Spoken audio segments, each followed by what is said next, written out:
What is up, people? I've been gone for a couple days. I've been at my beach house enjoying the weather, but today we got to talk about some stuff called the HPA, the Hearing Protection Act, and the way that Democrats are lying to try to block it being passed. So let's go ahead and jump into it. I'm going to be joined today by Flying Rich.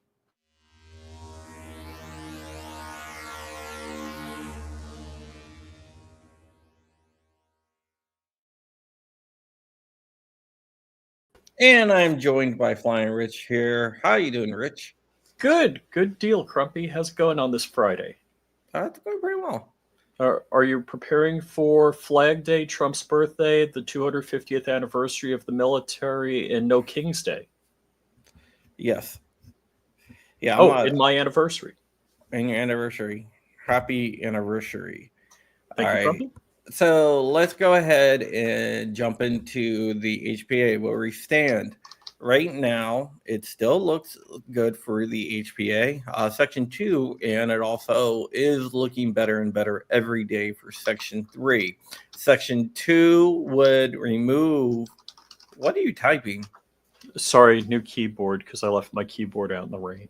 Okay, Section 2 would remove the suppressors from the NFA. Section 3 would be state level protection.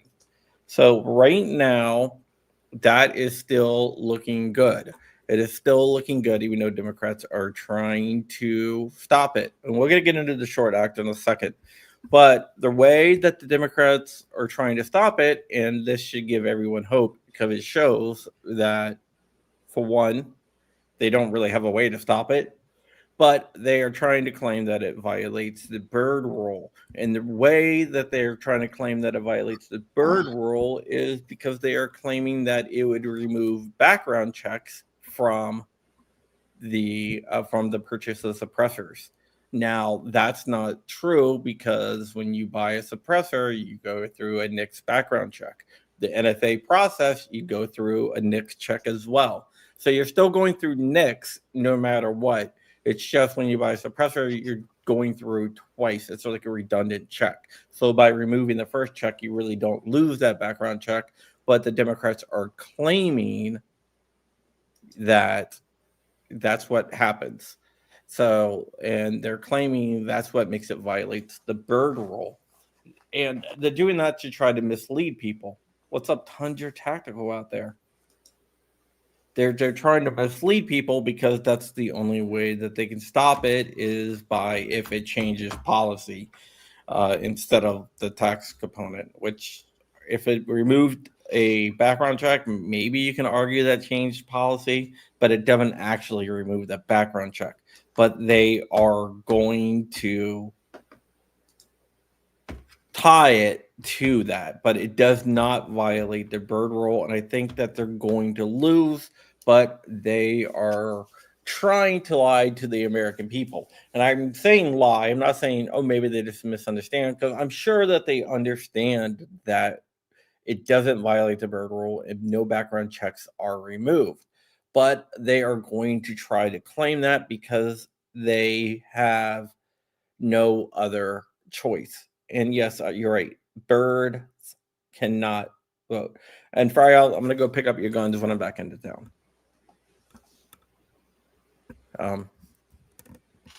Yeah, so that is definitely interesting, but it right now it looks like it's still a-okay. It's still a go for the HBA. Section 2 definitely, check Section 3 most likely, which is a good thing.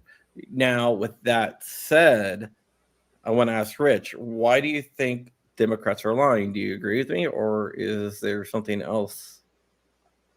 I you know it's amazing to me because when I think about, first off, Democrats lie because their mouths are moving.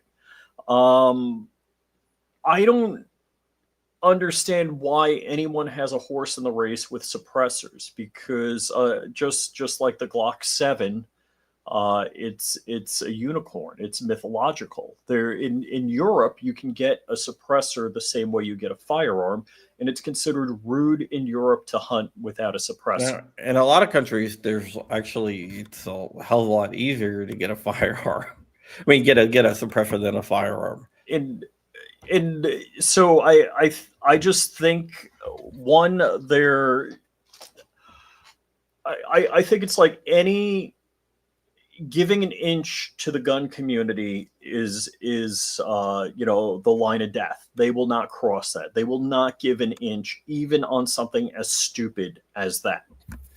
And I think any regulation on a suppressor is stupid. Other than any regulation barring my Second Amendment rights is stupid. But this is like stupid squared.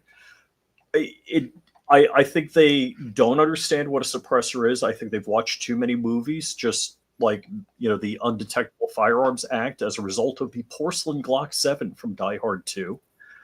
Let them show me all the suppressor deaths that have occurred, and I only know one case. No, there's a few. But again, there's probably just as many slingshot deaths as deaths related to suppressors. Yeah. I mean, you have the Virginia Beach and Right. the assassination of the United Healthcare guy. I can think of two, right off the bat. I don't know how many there are. Yeah. So there's not that many. There was not that many. They tried to portray them as a tool of assassins, and they said it's a criminal tool and stuff like that, which is stupid. Suppressors do make pistols harder to conceal, but I think that there is a fundamental hatred for the Second Amendment. And I think it's not the people in Congress that hate the Second Amendment. It's the people that are cutting them checks that hate the Second Amendment, Yeah. like Bloomberg and all his crony Brady, organizations. Giffords. Yeah, Gabby Giffords, all those people. They really, really hate the Second Amendment, so they're not going to give up anything. As gun owners, they always tell us that we need to compromise, but they're not willing to give an inch, and that's not compromising. That is capitulating. I 100% agree. It just and I live in the anti-Karen neighborhood. If I'm shooting, legit, this happened last week. My neighbor's like, "What are you shooting? You got to show that to me." My phone literally starts ringing, and it's anti-Karens. It's like, "You shooting anything cool? Can I come over? Were you going to be out for a while?" I'd almost rather my neighbors not hear me shooting, so I don't have to talk to them about it. Not that my neighbors aren't cool and I want to hang, but if I'm doing something, I'm shooting content, I don't want to be interrupted. Yeah. So that is 100% accurate. In fact, I am going to bring up a video here. I'm gonna bring up a video here, but before I get into that, people want to know what's going on with the Short Act, and I do want to touch on the Short Act right now. The Short Act is still is still in a system of flux, right? So, before you go on to the Short Act, this is, and boy, I can only think of graphic ways of describing this. We have a 51% majority. We need zero Democrat cooperation to get the Hearing Protection Act through. Yeah, because they're doing it through reconciliation, which you don't need a supermajority. So, and that is thanks to the Democrats. Cry me an effing river. Cry me the I don't care. The amount of I don't care, it's as many as the stars in the sky or grains of sand on the beach. Yeah. So, Chuck Schumer, I mean, and again, I do understand the Kabuki theater. Chuck Schumer and whoever got up there caterwauled about, criminals getting suppressors. I'm like, you, and Braden from Langley Outdoors, he had great commentary. If it's still going to have a 4473 to get a suppressor, which is the same way we get a gun, are you saying that the 4473 doesn't work? The 4473 definitely doesn't work. But But that's what they wanted. That was the solution. yeah, I know. I know that, but it still doesn't work. So let's go ahead. I'm going to play the video. So let me go ahead. I will share this, and this is you'll see. This is um, that is Roger Marshall and Erich Pratt. Roger Marshall is a senator, and Erich Pratt is the senior vice president for Gun Owners of America. So let's go ahead and see what he has to say. Hey, this is Erich Pratt with Gun Owners of America, and today we are talking about repealing the unconstitutional tax on short barrel firearms. And so I'm really pleased to be joined here by the author and chief sponsor of that legislation, Senator Roger Marshall. Thank you so much for taking some time out of your busy day. As you know, the chief sponsor of the legislation, what do you think are our chances of getting your bill into the big, beautiful bill? Well, Eric, it's hard to believe, but I think there's a better than average chance. I'm not going to overpromise, but this is why we need GOA with us, that we need you all to be out there writing, emailing your senators, your members of Congress, and say, please include this. And then just trying to explain why it's so important. That, to me, in my humble opinion, the short-barreled rifle shotgun is such a great defense weapon. It's easily controllable. It's not as loud. I think it's the weapon of choice for many, many, many women. So I think that would be the big advantage of getting it across the finish line. And I think we need to be able to talk about just what a hassle factor it is right now to get a short-barreled rifle. It's what, $200, I think, and typically it was taking 6 to 9 months to get the permit through the system if you could get it through. Yeah. So you're encouraging people to make those calls. Just in your experience, how effective is that when the American people are engaged and they're contacting their senators? Well, look, if one person calls, it probably doesn't matter much. But if there's hundreds of people filling my inbox with emails or calls, and I think both are pretty equally persuadable right now, especially at this particular moment. When here we are trying to say, is this going to stay in the bill? Is it not going to be in the bill? It's going to cost a little bit of money, to be honest. So we'll lose some of that revenue, and which I'm glad to do. So it's going to cost a little bit of money. It's going to cost the government a little bit of money. So I think any type of urging your own member of Congress and your 2 senators, if you're ever going to be active, this is the time to do it. Yeah. If your senator gives you any flack about it costing money, just remind them that they've been unconstitutionally taxing a constitutional right for almost 100 years. So it's really time that we put a stop to that. Well, I want to thank you for that encouragement. Is there anything else that you want to say before I give out the number for people to be calling? I think that this also helps us in the relationship to the pistol braces as well, as I understand absolutely. it. And I think, again, I think of handicapped people, especially liking that pistol brace. And the bottom line is, as you were kind of getting to this, is that we were guaranteed a right to bear arms, and it is being limited by the federal government. What I love about your organization, you're the flagship up here now. The other organization is has no voice now for whatever reason. So you all have the largest voice up here. You have the best reputation. So just shoot the facts at your senators and their staff members. Don't underestimate their staff members. If you can set up a phone call with the staff member to discuss this, I think it's a great idea.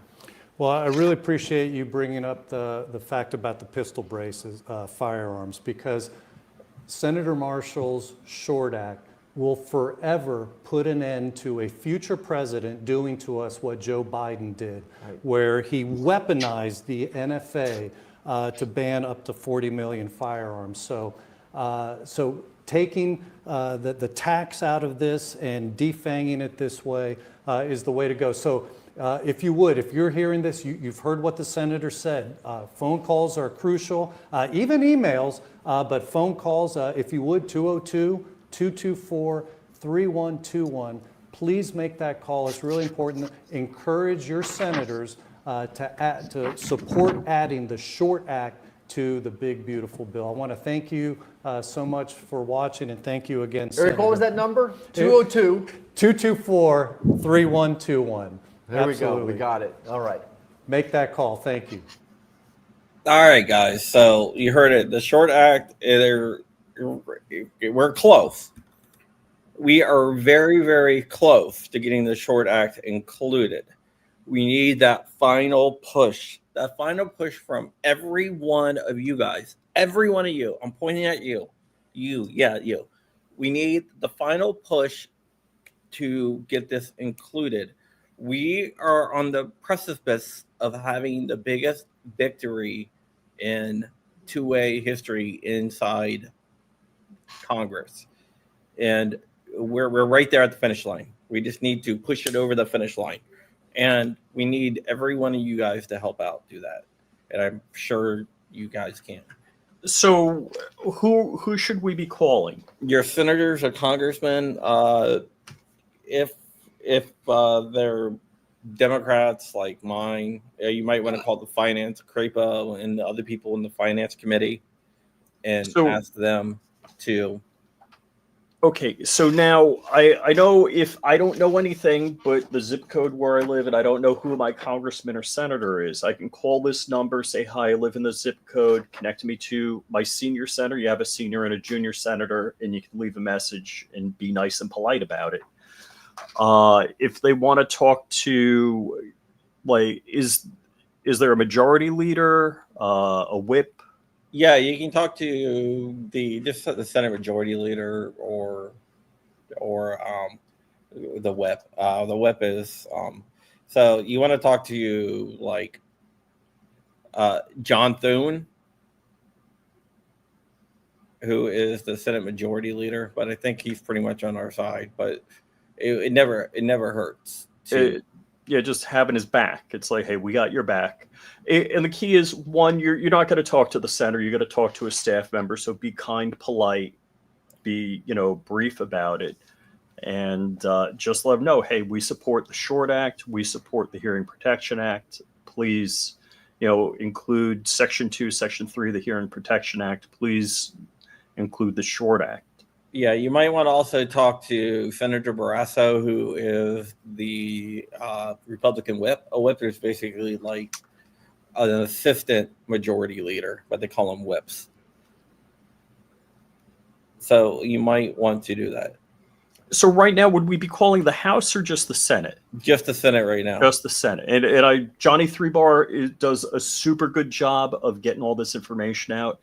But yeah, right now it's the Senate. So thank you, Johnny, for always being, there with the links and information. Yeah, the Senate's important right now. So they're going to lie, and we need to be on. We also need to be on the offensive when people say, "Oh, it's going to remove background checks," because that's what Elizabeth Warren said. You got to push back and go, well, she's lying. I mean, I wouldn't say she's incorrect. I would say she's lying because she is lying. She knows the truth. She knows the truth. Yeah. So basically, there's going to be a 4473. There's no fingerprint photograph and detailed background check anymore. They're just a 4473 in the future. So background check, yes. In other words, the same background check you would buy the firearm that you would detach the can to. Yeah, well, they do the same background check when you go through an NFA process. So it's really not removing the background check at all. It's just the craziest thing to me, and I see why would anyone be against this? I told you. Just because the gun rights, the anti-gun right organizations are paying, and I guess it's like they give me money, I move my mouth, I know it's meaningless, but I got money from them. It's a fundamental hatred for the Second Amendment. Okay, Brandon wants to know, he says, SBSs are banned here in Washington. Will that change if the Short Act passes? Unfortunately, no. So, what about the 14th Amendment? Would that be a pathway in a long, drawn-out, arduous court case pathway for Washington to get SBRs, SBSs? I'm sure it will be.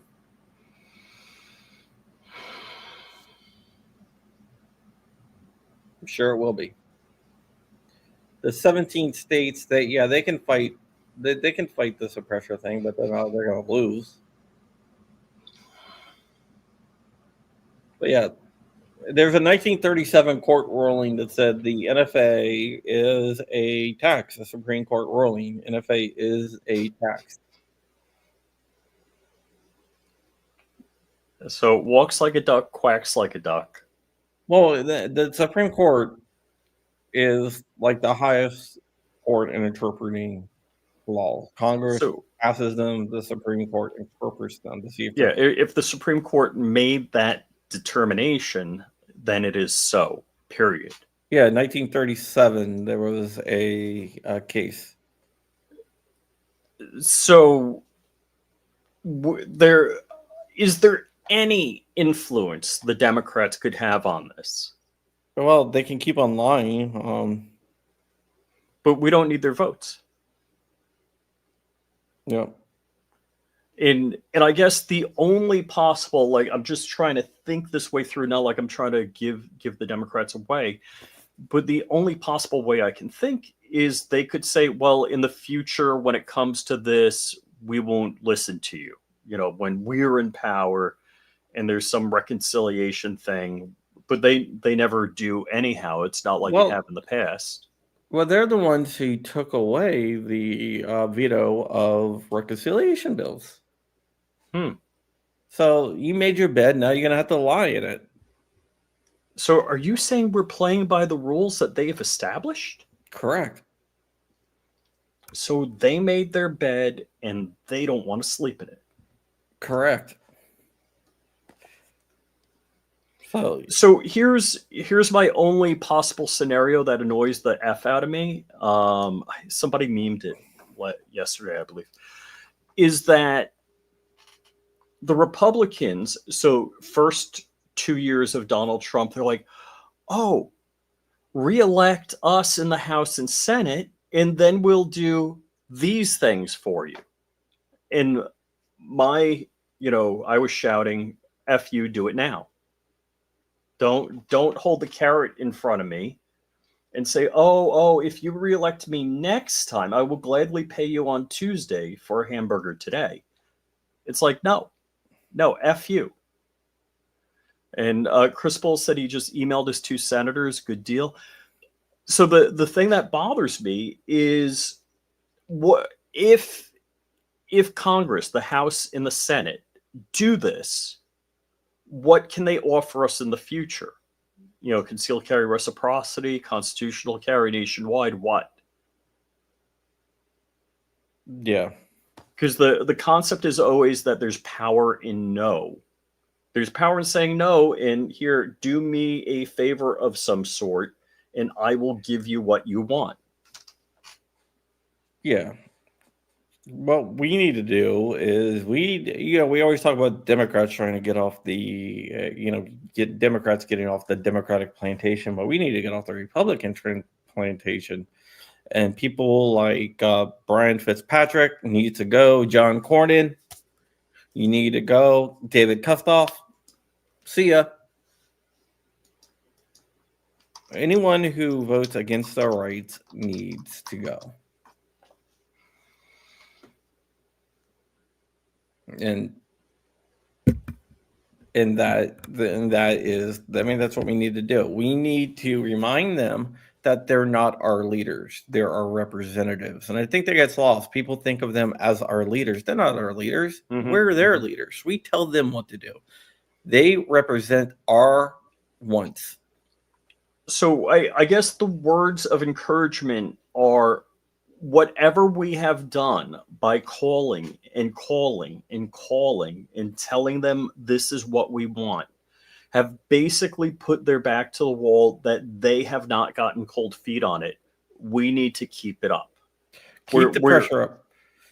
You know, Erich Pratt always quotes H.L. Richardson. H.L. Richardson is the founder of Gun Owners of America and Gun Owners of California. His daughter is the sweetest person I've ever met in my life.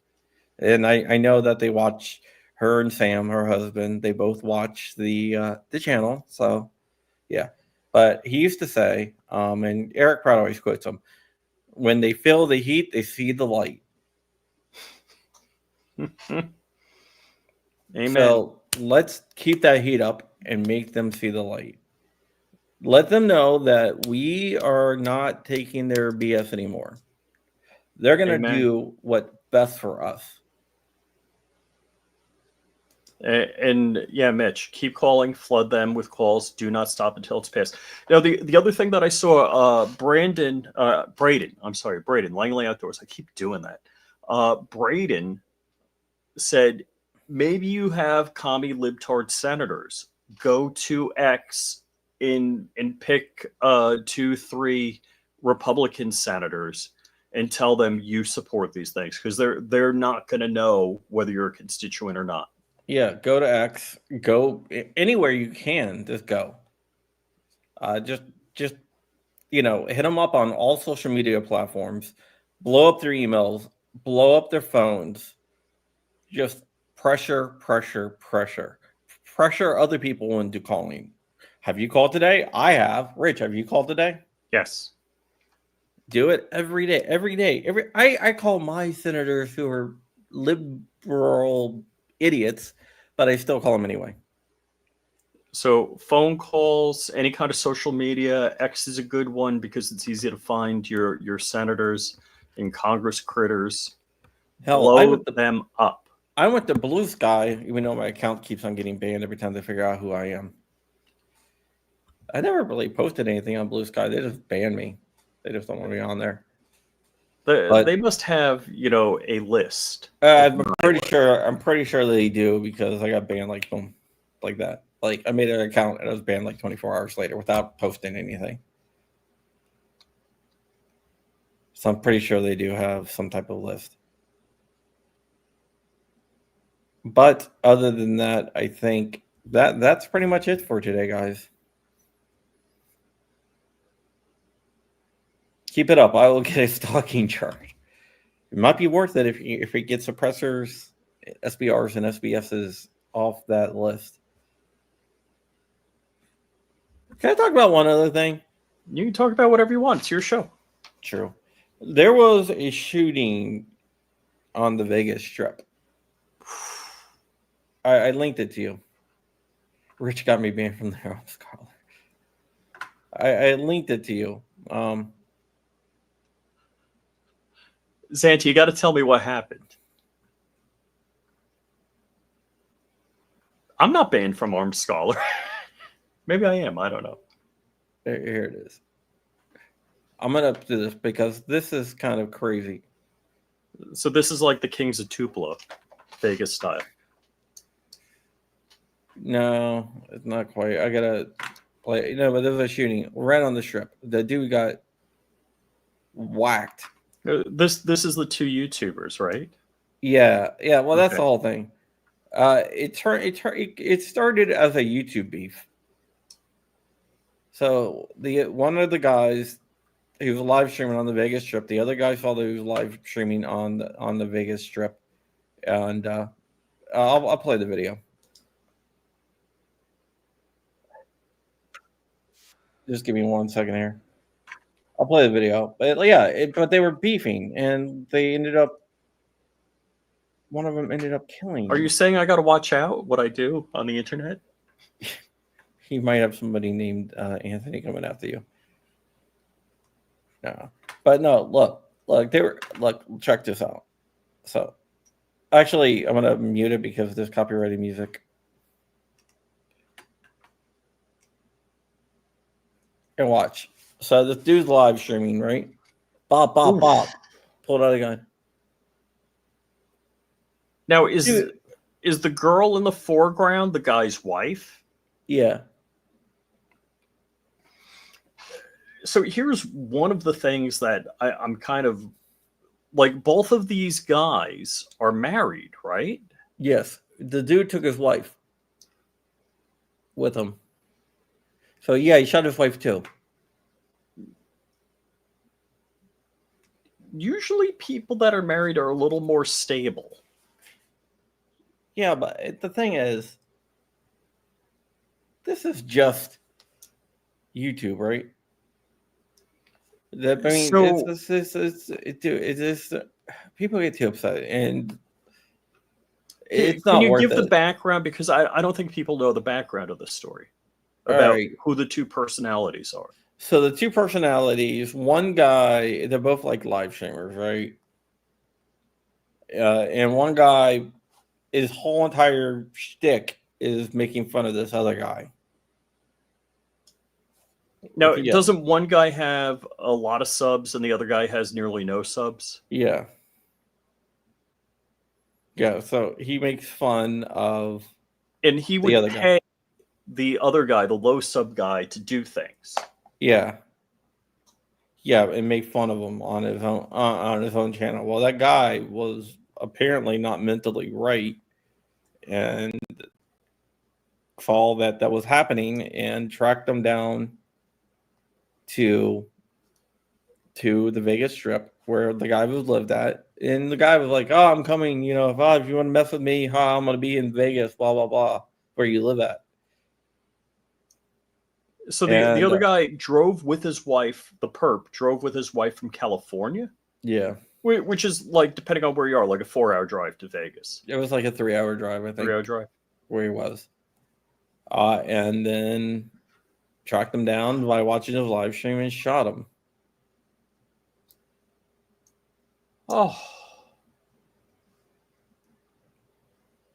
that is like, it's one thing to have YouTube beef with somebody or social media beef or beef in real life. It's like, just move on, man. Yeah, it's not worth it. Right? But Now- my whole entire thing is to say it's not worth it. The guy, did they find the guy yet? Because last I knew, he was on the lam. I think he's still on the lam. Whoa. But yeah, he destroyed his life for And his wife's revenge. For revenge. And this is something, I miss Dan Bongino's show, because Dan Bongino would say the Democrats never do the "and then what." It's like, okay, you're so obsessed with rage. Oh, he turned himself in. He did turn himself in. Yeah. Okay, so yeah, he turned himself in. I don't know. I've been kind of at my beach house, so He's wow. I can't that's imagine. a new level of stream sniping. Yeah, he's claiming self-defense, but the dude obviously it wasn't self-defense. Oh my, yeah, driving 3 hours from California, and apparently his wife, and whether this is true or not, I didn't know what was going on, which it appears that to be true. Yeah, so Oh, Johnny 3-bar. Ouch. but he Ouch. gained new subs.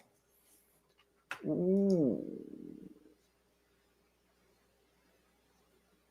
Ow. Ow, man. Yeah, that's it. It's very sad. It's very. No, the dude, yeah, too many choices is right. The dude that shot him was from Vegas. The guy drove from California. Just want to correct that. Because he told the guy on stream, "I'm coming to Vegas. Ha ha, you're not going to do anything." Oh, I had it backwards. Oh, okay. Yeah. Ooh.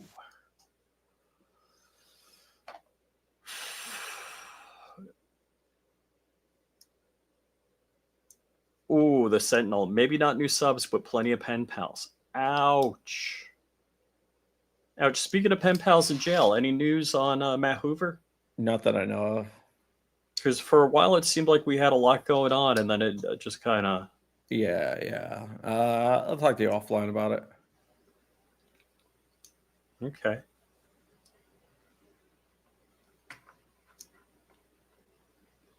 Yeah, that's Well, a sad situation. You shared in our private chat a video of somebody going play by play. If you guys want to know more about what happened in Vegas, yeah, yeah. Atovi did a play-by-play on it. There's Atozy, pretty big YouTuber. He did a pretty good breakdown of it. But without that, we're gonna get out of here. Thank you so much for watching. Sorry I haven't been around lately. I've been doing other family stuff. My family does need prayers from all of you, so give us some prayers. That's all I'm gonna say right now. All right, bye.